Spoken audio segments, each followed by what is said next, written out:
కాండం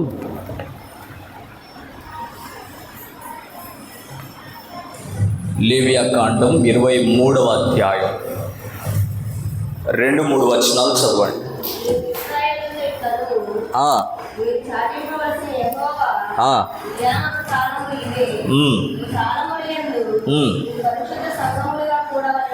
మీరు చాటించవలసిన యెహోవా నియమ కాలములు ఇవే. ఈ కాలముల యందు మీరు పరిశుద్ధ సంఘముగా కూడవలెను. నా నియామక కాలములు ఇవి. 6 దినములు పనిచేయవలెను. వారం 7వ దినం విశ్రాంతి దినం. అది పరిశుద్ధ సంఘపు దినం. అందులో మీరు ఏ పని అయినను చేయకూడదు.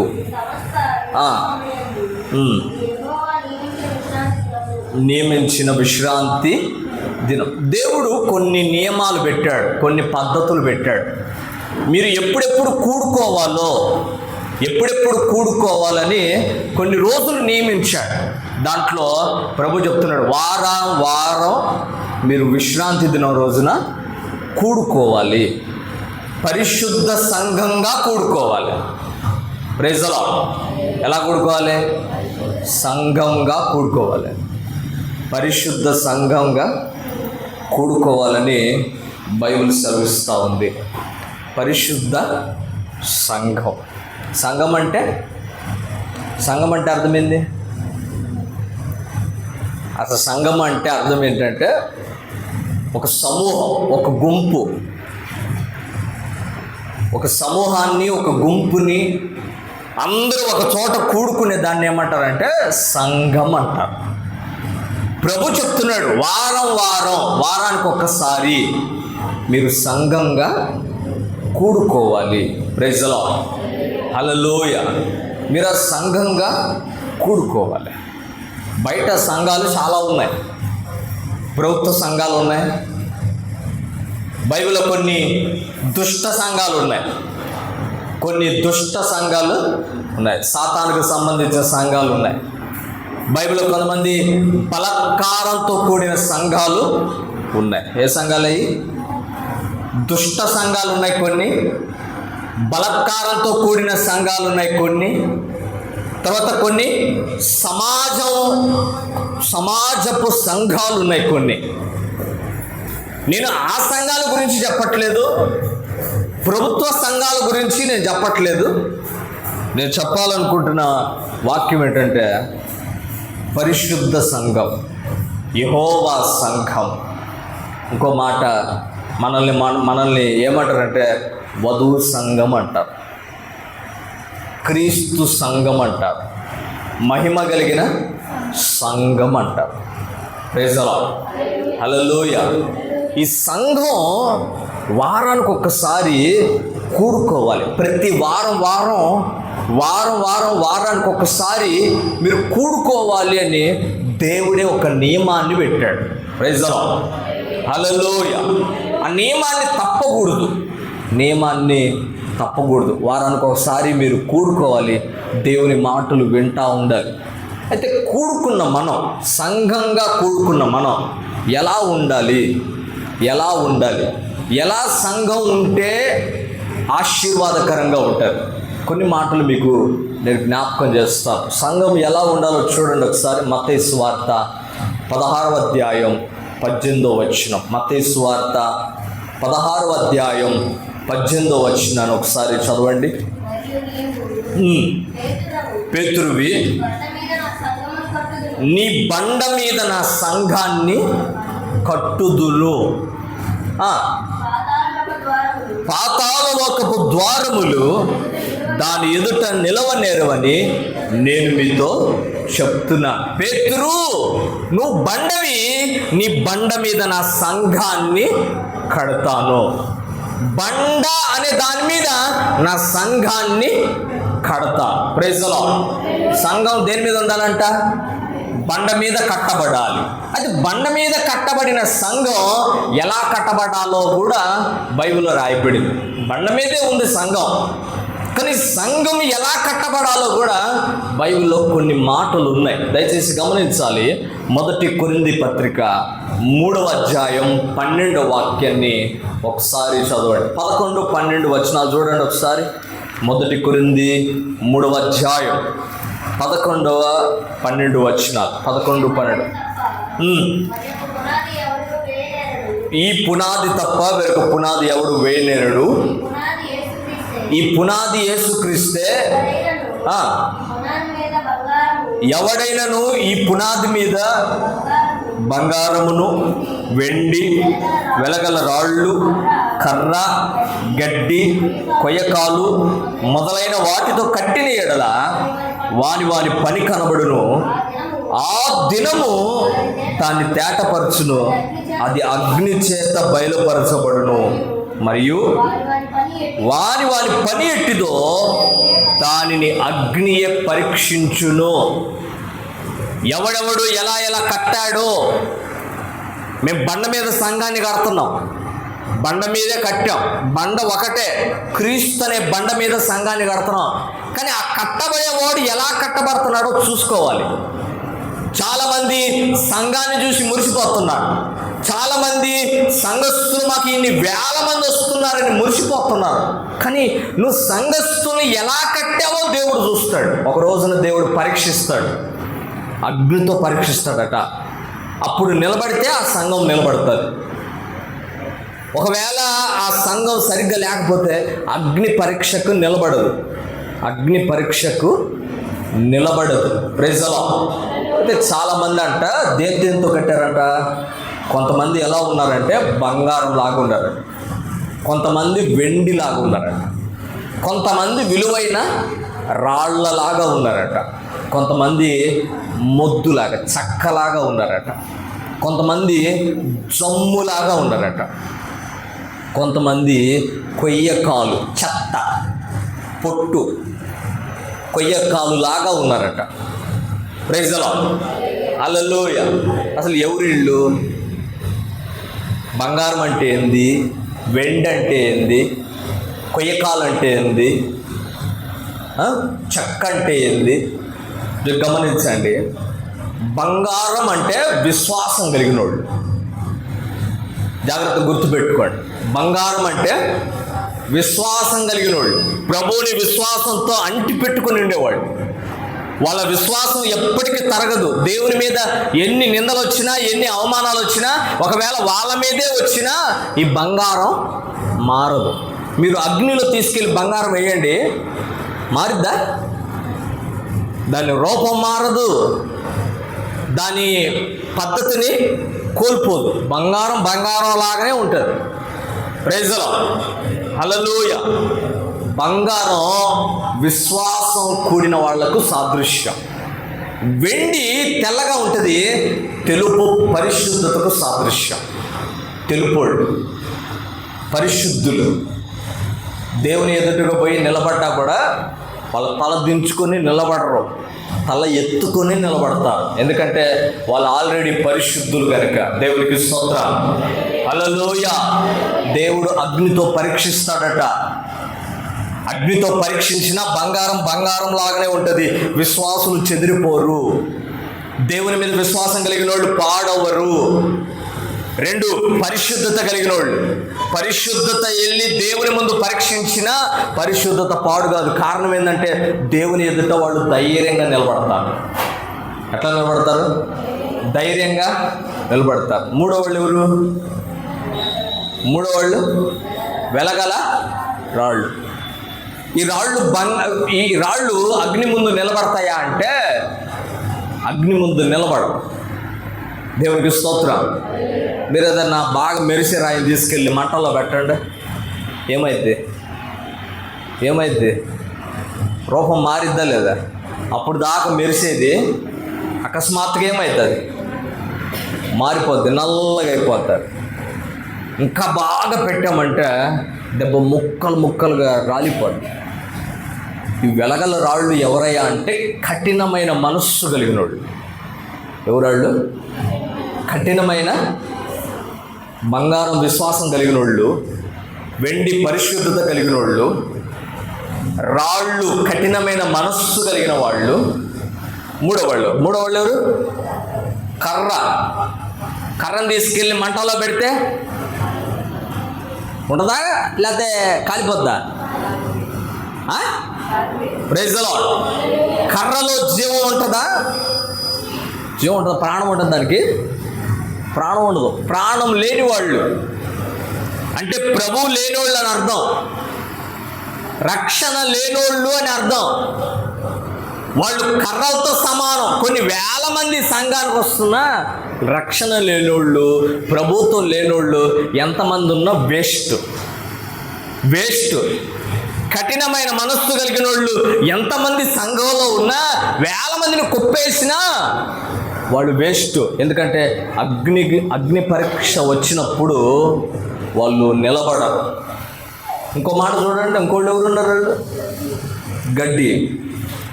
గడ్డి ఎలాంటి వాళ్ళు అంటే అప్పుడు దాకా బాగుంటారు, కలకల మెరుస్తారు, కలకల్లాడుతూ ఉంటారు. ఒక్కసారి ఎండ తగిలిందా దెబ్బగా మాడిపోతారు. మొదటి పేతురు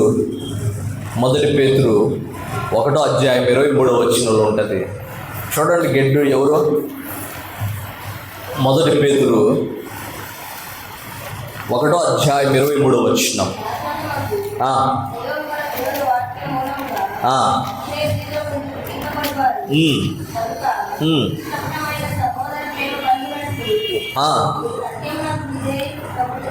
ఒకటో అధ్యాయం మొదటి పేతురు 1:23.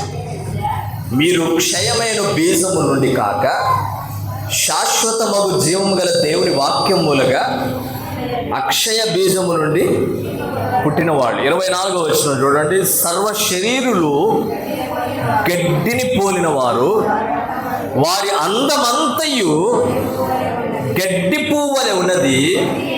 గడ్డి ఎండును, దాని పువ్వు రాలిపోవును.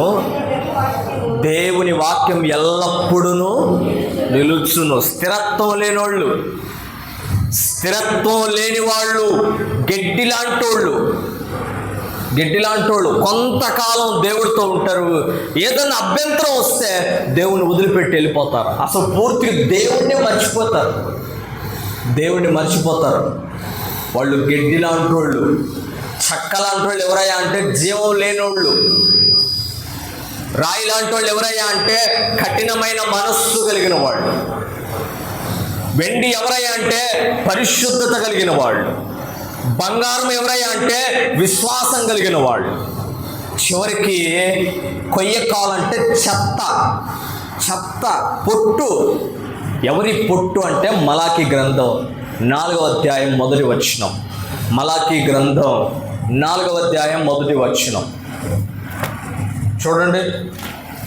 మలాకీ 4:1.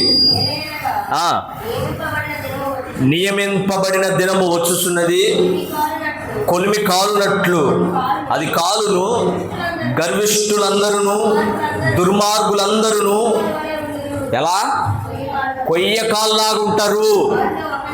ఆ గర్వంతో ఉన్నవాళ్ళు.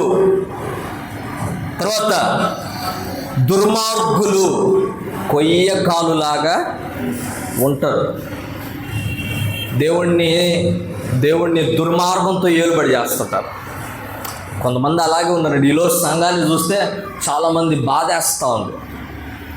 పాస్టర్ గారిని ఏమన్నా అంటే పడదు వీళ్ళకి, వాళ్ళ సంఘాన్ని ఏమన్నా అంటే పడదు. కానీ యేసుప్రభుని మాత్రం ఏమైనా అనొచ్చు, ఎన్ని తిట్టొచ్చు. యేసుప్రభుని అంటే రోషం రాదు, దేవుణ్ణి అంటే పౌరుషం రాదు వీళ్ళకి వాళ్ళ పాస్టర్ అంటే సంఘాన్ని అంటే రోషం పుట్టుకొస్తారు. అసలు నీకు రోషం పుట్టాల్సింది ఎవరి వల్ల పుట్టాలా? దేవుని అంటే పుట్టాలి. వీళ్ళు ఎలాంటి వాళ్ళు అంటే దుర్మార్గులు, గర్విష్ఠులు, గర్వంతో విర్రవీగుతున్నోళ్ళు. వీళ్ళు ఎలాంటి వాళ్ళు అంటే పుట్టు లాంటి వాళ్ళు. పుట్టుంది, లోపల గింజ ఉంటుందా? గాలి వచ్చిందనుకో పొట్టేమో అయిపోద్ది, ఎగిరిపోద్ది. అగ్ని పడిందనుకో పొట్టు ఊరకనే కాలిపోతుంది. బైబిల్ చెప్తా ఉంది, సంఘాన్ని నువ్వు ఎలా కట్టావో, ఎవరితో కట్టావో నేను దాన్ని అగ్ని పరీక్ష వలన తెలుసుకుంటాను. ఒకరోజు వస్తుంది, దేవుడు మనందరిని నిలబెడతాడు. నిలబెట్టినప్పుడు ఆ అగ్ని పరీక్ష చేస్తుంది. అప్పుడు ఎంతమంది ఉంటారో, ఎంతమంది ఊడిపోతారో తెలీదు. అయితే ఊడిపోయిన వాళ్ళు ఎవరయ్యా అంటే, ఒకటి బంగారం లాంటోళ్ళు, 2 వెండి లాంటోళ్ళు. ఈ రెండు నిలబడతాయి. విశ్వాసం కలిగిన వాళ్ళు, పరిశుద్ధత కలిగిన వాళ్ళు, వీళ్ళిద్దరు మాత్రమే నిలబడగలుగుతారు. మిగతా అన్నీ కాలిపోతాయి. దయచేసి చెప్తున్నాను, మనకి ఇట్లాంటి కఠినమైన మనస్సు వద్దు, దుర్మార్గమైన స్వభావం వద్దు, గర్విష్ఠ స్వభావం వద్దు, జీవం లేని స్వభావం మనకొద్దు, అడపాదడప భక్తి చేసే ఆ భక్తి మనకొద్దు. ఉంటే స్థిరంగా ఉందాం, చివరి వరకు ఉందాం, ప్రాణం పోయిందాకా నిలబడదాం. దేవునికి స్తోత్రం. దేవుడు అలాంటి వాళ్ళని ఇష్టపడతాడు. ప్రభు చెప్తున్నాడు, సంఘం బండ మీద కట్టబడాలి. ఎలా కట్టబడిందో మనం చూసుకోవాలి. Praise the lord. రెండో మాట గమనించండి. అపోస్తుల కార్యం 12వ అధ్యాయం 5వ వచనం. అపోస్తుల కార్యం 12వ అధ్యాయం 5వ వచనం. పేతురు చెరసాలలో ఉంచబడెను. సంఘమైతే ఆయన కొరకు అత్యాశక్తితో ప్రార్థన చేయుచుండెను. Praise the lord. సంఘం ఏం చేస్తుందంట?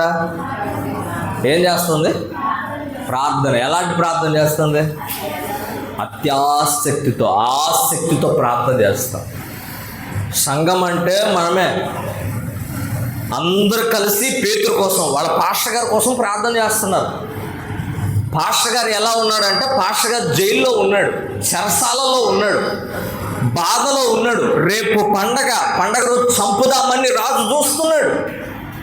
అది తెలిసిన సంఘం అత్యాసక్తితో పాస్టర్ గారి కోసం ప్రార్థన చేస్తుంది. దాంట్లో విచిత్రం ఏం తెలుసా? దాంట్లో ఒక చిన్న పిల్ల కూడా ఉంది. ఆ పిల్ల పేరు రోదే. చిన్న పిల్ల కూడా కూర్చొని ప్రార్థన చేస్తాను. ఎవరి కోసం? పాస్టర్ గారి కోసం. ప్రమాదంలో ఉన్నాడు పాస్టర్ గారు, అపాయంలో ఉన్నాడు. ఆయన కోసం సంఘమంతా కలిసి ప్రార్థన చేస్తాను. సంఘానికి ఉండే లక్షణం ఏంటంటే, ఒకటి బండ మీద కట్టబడాలి. 2 సంఘానికి ఉండే లక్షణం ఏంటంటే, సంఘం ఆసక్తితో ప్రార్థన చేయాలి. ప్రార్థన చేయకపోతే అదేం సంఘం? దేవునికి స్తోత్రం. హల్లెలూయా, హల్లెలూయా. కొన్ని సంఘాలు చూస్తే ప్రార్థన చేస్తుంటే ముచ్చటేస్తుంటుంది, కొన్ని సంఘాలు చూస్తే బాధేస్తూ ఉంటాం. బాధేస్తుంది. ప్రార్థన గురించి ఆసక్తి లేదు. ఆసక్తి కొద్ది మందికి ఉంది. మనకు పాటలు పాడడానికి ఆసక్తి ఉంది, వాక్యం వినడానికి ఆసక్తి ఉంది, కానీ ప్రార్థన చేయడానికి ఆసక్తి లేదు. నేను దాని విషయమే బాధపడుతున్నా. మనలో చాలామంది ఏడుస్తున్నారు. వాళ్ళ బాధను చూస్తే ప్రార్థన చేయబుద్ధి అవుతా ఉంది, కానీ సహకరించే వాళ్ళు లేరు. కొంతమంది కన్నీళ్ళలో ఉన్నారు, అప్పుల బాధలతో ఏడుస్తున్నారు. నేను ఆ ఇల్లు దర్శించినప్పుడు నేను అదే గమనిస్తూ ఉన్నా. కొంతమంది యజమానుల వల్ల బాధపడుతూ ఉన్నారు, వాళ్ళు కూడా ఏడుస్తున్నారు.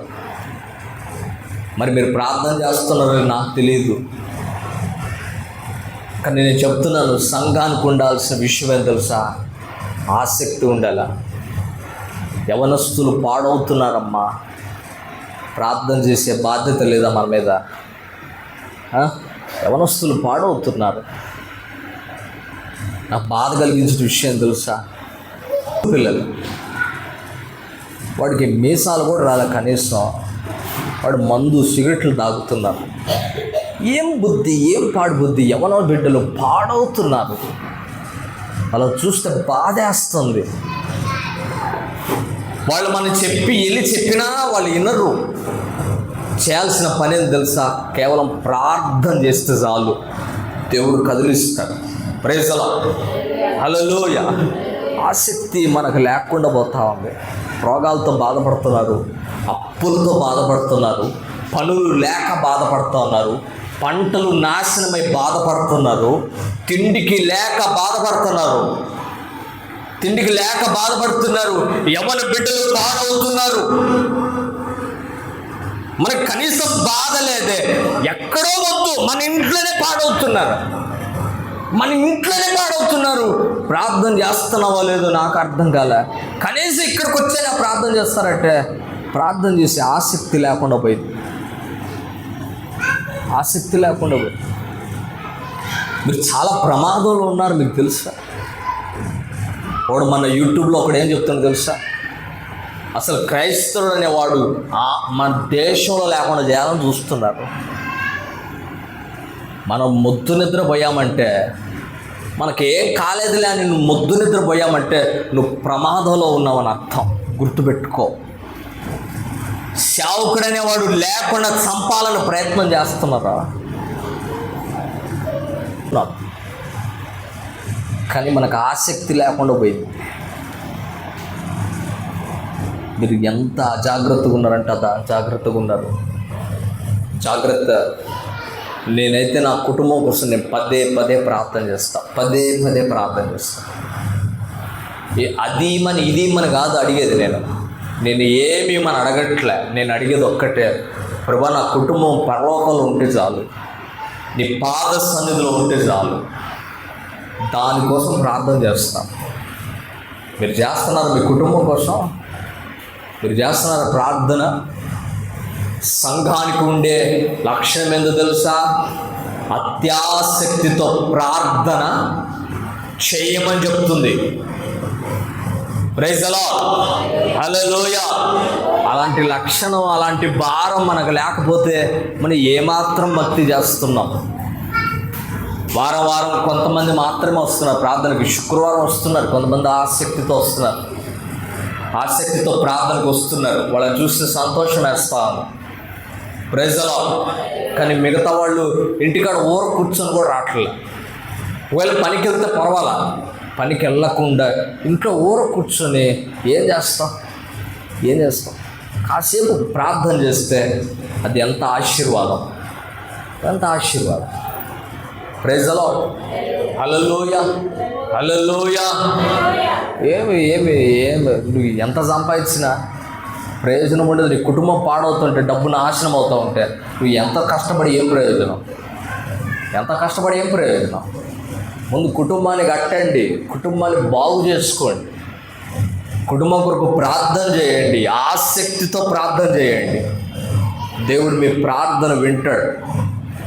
ప్రైజ్ ది లార్డ్, హల్లెలూయా. సంఘం ఆసక్తితో ప్రార్థన చేయాలి. సంఘానికి ఉండే పద్ధతి అది. ఎలాంటి పరిస్థితుల్లో ఉన్నా, రాజకీయాలు పాడైపోయినాయి, అన్ని స్థలాలు పాడైపోయినాయి, అందరు మనుషులు పాడైపోతున్నారు. ఎక్కడెక్కడో పాడైపోయే వాళ్ళందరూ ఇప్పుడు చివరికి పల్లెటూర్లలో కూడా వచ్చింది పాపం. మోసపోయే తత్వం అన్ని చోట్ల కనబడతా ఉంది. కానీ ఇంకా మనం మొద్దు నిద్రపోతూ ఉంటే ఏం ప్రయోజనం? దయచేసి గమనించండి, ప్రార్థన చేయండి, ఆసక్తితో ప్రార్థన చేయండి. దయచేసి గమనించాలని మనవి చేస్తాను. ప్రార్థన సంఘానికి అవసరం. మూడో విషయం జ్ఞాపకం చేస్తాను. అపోస్తుల కార్యం 9వ అధ్యాయం 31వ వచనం. అపోస్తుల కార్యం 9వ అధ్యాయం 31వ వచనం.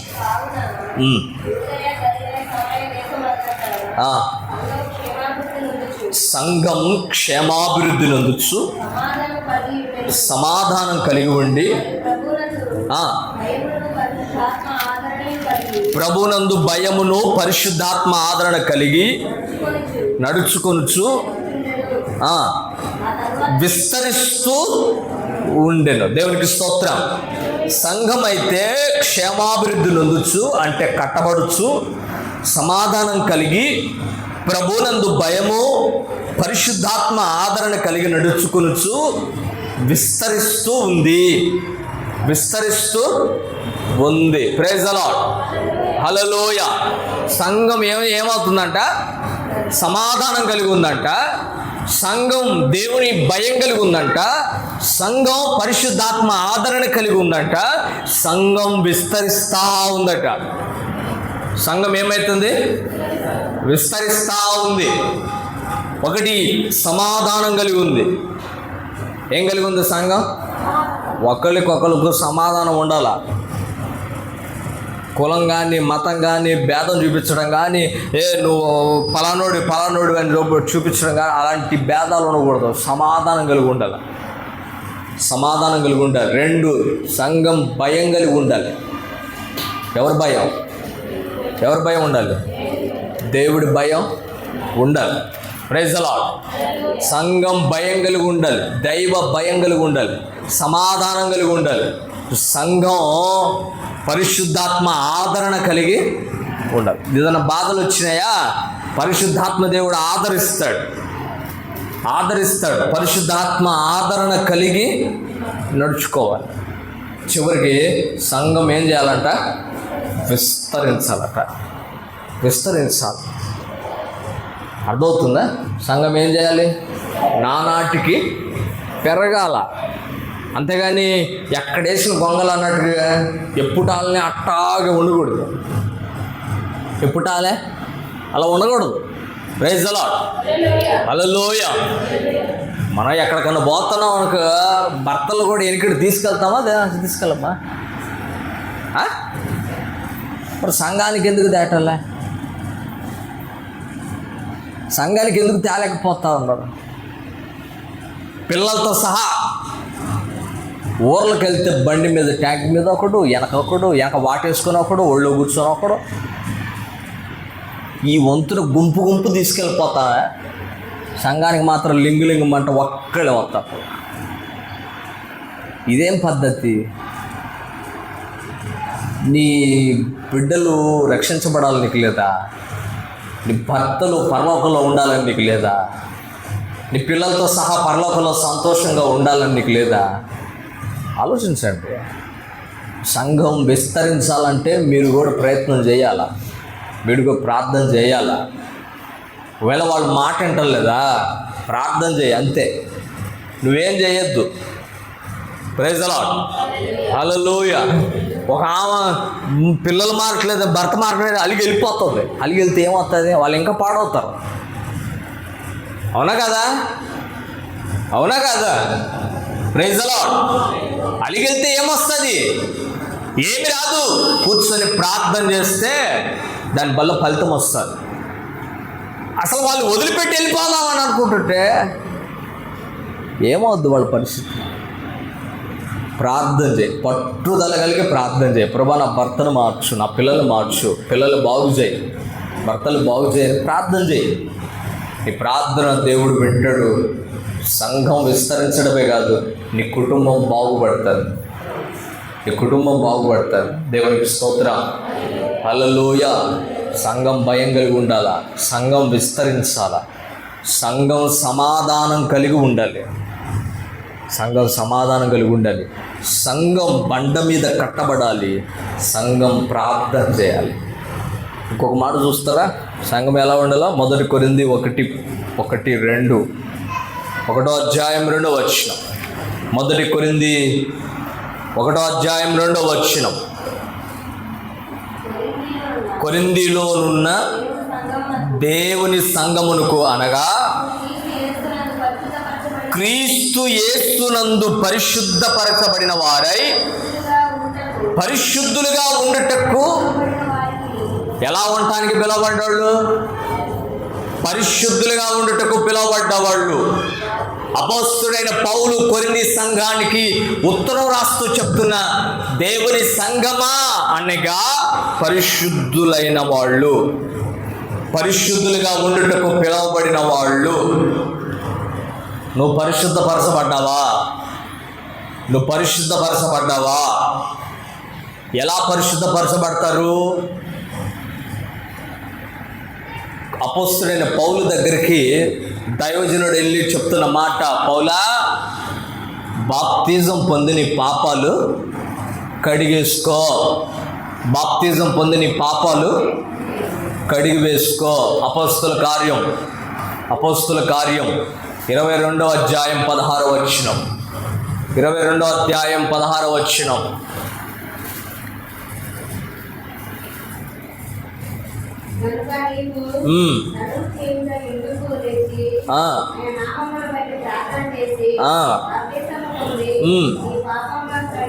నీ పాపాలను కడిగి వేసుకోమని చెప్పాను. మార్కు సువార్త 7వ అధ్యాయం 4వ వచనం. 7:4 చూడండి. మార్కు 7:4.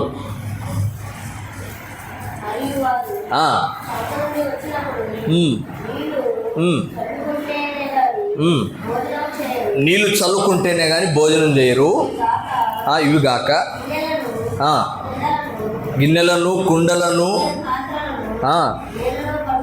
నీళ్ళలో కడుగుట. ఆ కడుగుట అన్న దగ్గర ఏముందో చూడండి. ఫుట్ నోట్లో ఏముంది?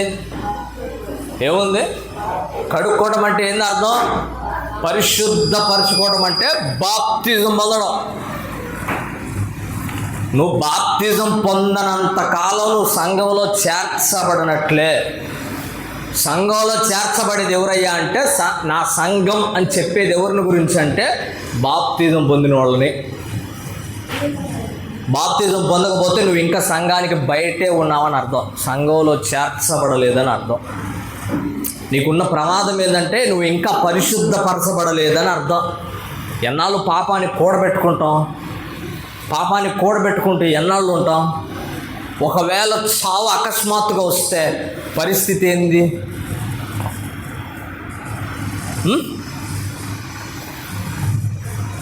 యూట్యూబ్లో డ్యాన్స్ వేసి అకస్మాత్తుగా డ్యాన్స్ వేసి చచ్చిపోయిన వాళ్ళు ఉన్నారు.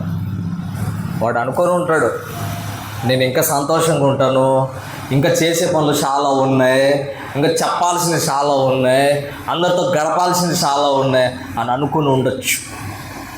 కానీ అకస్మాత్తుగా 5 నిమిషాల్లో వాడు ప్రాణం వదిలిపెట్టి వెళ్ళిపోయి,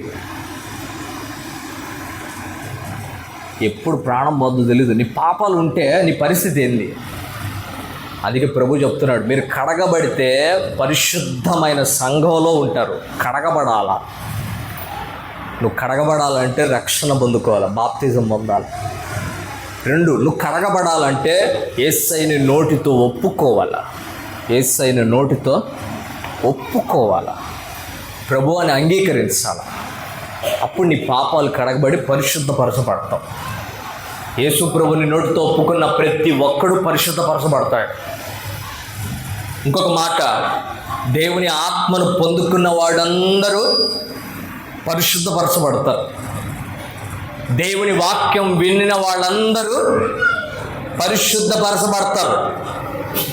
దేవుని వాక్యం విని ఏ పాపమైతే నీ జ్ఞాపకానికి వచ్చినాయో, నువ్వు ఏ పాపమైతే చేసావని దేవుడి వాక్యం ద్వారా గుర్తు చేయబడ్డావో, అప్పుడు నువ్వు ఈ పాపాలు ఒప్పుకుంటే వాక్యం ద్వారా కడగబడతావు, వాక్యం ద్వారా పరిశుద్ధపరచబడతావు.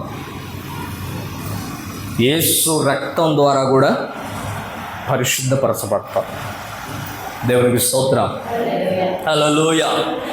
బాప్తిజం వలన, దేవుణ్ణి అంగీకరించడం వలన, యేసయ్యను అంగీకరించడం వలన, యేసు రక్తముతో కడగబడటం వలన, వాక్యం ద్వారా, ఆత్మ ద్వారా కడగబడతారు, పరిశుద్ధపరచబడతారు. దేవునికి స్తోత్రం. నువ్వు కడగబడటానికి దేవుడు ఇన్ని మార్గాలు చూపించాడు. కానీ ఇన్ని మార్గాలు కూడా మనం ఏం చేస్తున్నామంటే పక్కకు నెట్టేస్తున్నాం. దేవునికి స్తోత్రం. వీటికి ఒక పైసా ఖర్చు పెట్టాల్సిన అవసరం లేదు. నువ్వు పెద్ద పని చేయాల్సినంత అవసరం కూడా లేదు. పెద్ద కష్టపడాల్సినంత అవసరం కూడా ఏమన్నా ఉందా? ఇప్పుడు యేసుప్రభు నోటితో ఒప్పుకుంటున్నామంటే పెద్ద పని ఏమైనా ఉందా? దేవుని ఆత్మను పొందుకుంటున్నా పెద్ద పని ఏమైనా ఉందా? బాప్తిజం తీసుకుంటున్నా పెద్ద పని ఏమైనా ఉందా? యేసు రక్తము చేత కడగబడుతున్నాం పెద్ద పని ఏమైనా ఉందా? వాక్యం ద్వారా వింటున్నావు, మార్చబడుతున్నావు. దానివల్ల పెద్ద కష్టం ఏమైనా ఉందా? దేవునికి స్తోత్రం. మనకి ఈ అంటేనే పెద్ద బద్ధకం. ఎఫెసీ పత్రిక 5వ అధ్యాయం 27వ వచనం ఒకసారి చూడండి. 5:27.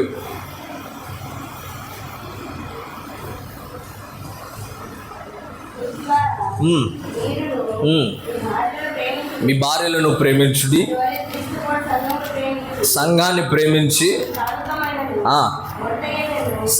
ప్రేమించి అది కలంకమైనను ముడతైనను మరేదైనను లేక పరిశుద్ధమైనది గాను నిర్దోషమైనది గాను మహిమగల సంఘముగాను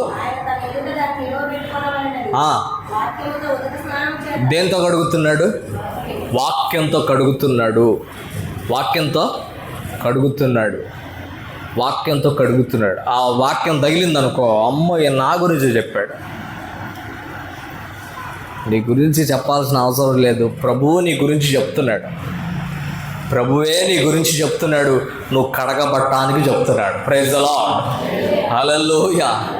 నువ్వు కడగబట్టానికి వాక్యం చెప్తున్నాడు. నీ పాపాలు కడిగివేయటానికి చెప్తున్నాడు.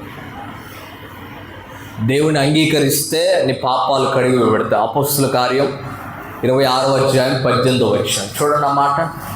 అపోస్తుల కార్యం 22:16.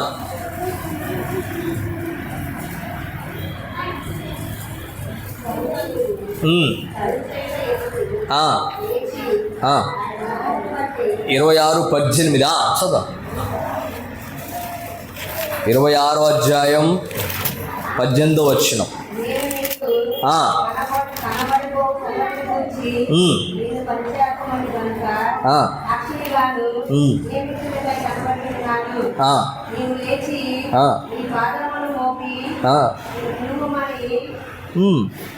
చదువు.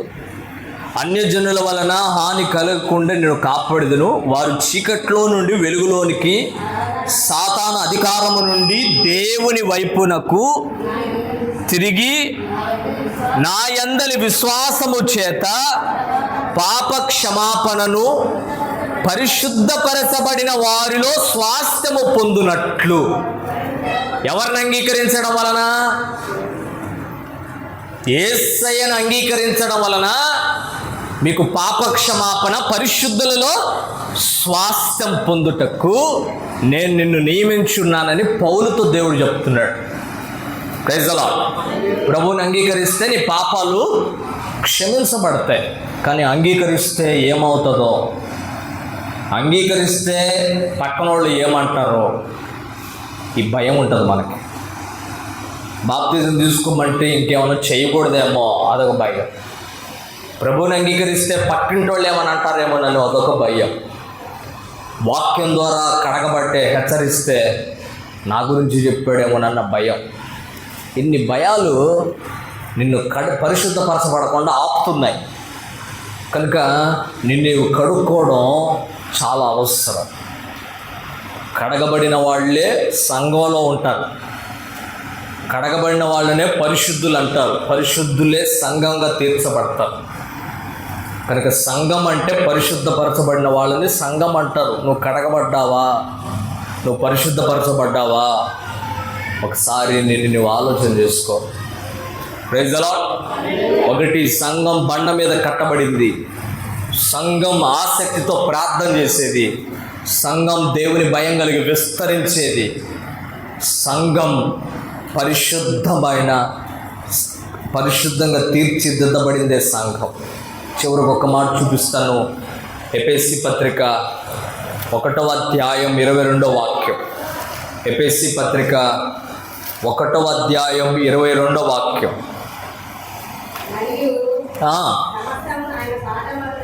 సమస్తము ఆయన పాదముల కింద ఉంచి సమస్తమునకు పైన ఆయనను సంఘమునకు శిరస్సుగా నియమించెను. ఆ సంఘము ఆయన శరీరం. సమస్తమును పూర్తిగా నింపుచున్న వానిని సంపూర్ణత అయి ఉన్నది. 1-2 మాటలు. సంఘం అంటే ఆయన శరీరం, ఆయన శరీరం. ఆ సంఘానికి శిరస్సు ఎవరు? యేసయ్యే. ప్రైజ్ ది లార్డ్, హల్లెలూయా. సంఘానికి శిరస్సు ఎవరు? యేసయ్య. ఆ సంఘానికి శిరస్సు అయిన యేసయ్య అయితే సంఘానికి బాడీ ఉందే, ఆ బాడీ మనమే, శరీరం మనమే. 2 మాటలు గుర్తు చేస్తా.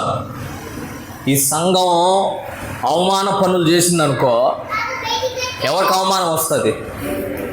ఎవరికి వచ్చింది? దేవునికి స్తోత్రం.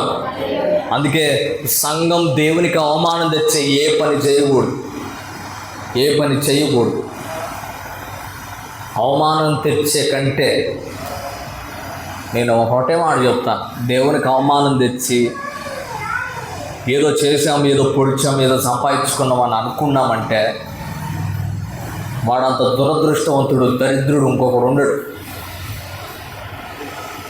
నేను నా మట్టుకు ఆయన శరీరం, సంఘం ఆయన శరీరం. దేవునికి స్తోత్రం, హల్లెలూయా. ఈ చేతిని నరికి అవతల పడేసామనుకో, ఎన్ని రోజులు ఉంటుంది? ఈరోజు పచ్చగా ఉంటుంది, ఒకరోజు బాగుంటుంది. కొద్దిగా దాంట్లో తేమ ఉంటే, కొద్ది రోజులు, ఒక్క రోజు బాగుంటుంది. రెండో రోజు ఏమవుతుంది? మెల్లగా దాని రూపం మార్చుకుంటుంది, దాని రూపం మారుతుంది. ఈ శరీరంతో కలిసి ఉన్నంత కాలం చెయ్యి బాగానే ఉంటుంది. ఎప్పుడైతే ఈ శరీరం నుంచి బయటకు విడిపోతుందో, శరీరం ఒక్కరోజు బాగుంటుంది, రెండో రోజు రూపం మారుతుంది, మూడో రోజు కుళ్ళిపోతుంది, 4వ రోజు మట్టిగా కలిసిపోతుంది, 5వ రోజు ఎముకలు తప్ప ఏం మిగలవు. కొంతమంది మానేసి అనుకుంటున్నారు, అబ్బా ఇప్పుడు బ్రహ్మాండం ఉన్నాను అనుకుంటున్నారు. సంఘానికి వస్తూ మానేసి ఇక మీదట రాకుండా, అరే యేసు ప్రభువులో ఉన్నప్పుడు అన్ని కష్టాలనే ఇప్పుడు బాగున్నానని అనుకుంటున్నావు, కానీ నీకు జరిగే ప్రమాదం ఎందుకు తెలుసా? నువ్వు శరీరం నుండి విడిపోయావన్న సంగతి నీకు అర్థం కావట్లేదు. ఒకరోజు కుళ్ళిపోయే పరిస్థితి వస్తుంది, చెడిపోయే పరిస్థితి వస్తుంది. అది నీకు అర్థం కావట్లేదు. ఇప్పుడు బాగున్నావని నువ్వు అనుకుంటున్నావు. జాగ్రత్త. సంఘం నుండి ఎప్పుడు విడిపోకూడదు. సంఘానికి ఉండే లక్షణం ఏం తెలుసా? నీ తలకు అవమానం తెచ్చే పని, ఏ పని నువ్వు చేయకూడదు. ప్రైజ్ ది లార్డ్, హల్లెలూయా, హల్లెలూయా. నేను పరిశుద్ధతలో దేవునికి అవమానం తెచ్చి ఏ పని కూడా చేయడానికి నేను చాలా ఇష్టపడను, దయచేసి ఇష్టపడను. చివరికి నా బండి కూడా నేను ఎవరికి ఇవ్వను తెలుసా? ఎందుకు తెలుసా? వాడు ఎక్కడికి తీసుకెళ్తాడో.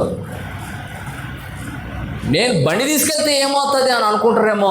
ఆ బండి మీద సిలువ ఉంది, ఎవడన్నా తీసుకెళ్ళి ఉండకూడని చోట పెడితే ఎవరికి వచ్చింది అవమానం? అందుకు ఇవ్వను. దేవునికి స్తోత్రం. నా దేవునికి అవమానం తెచ్చే పని, ఏ పని చెయ్యను. మనం అలా ఉండాల. దేవునికి స్తోత్రం, హల్లెలూయా.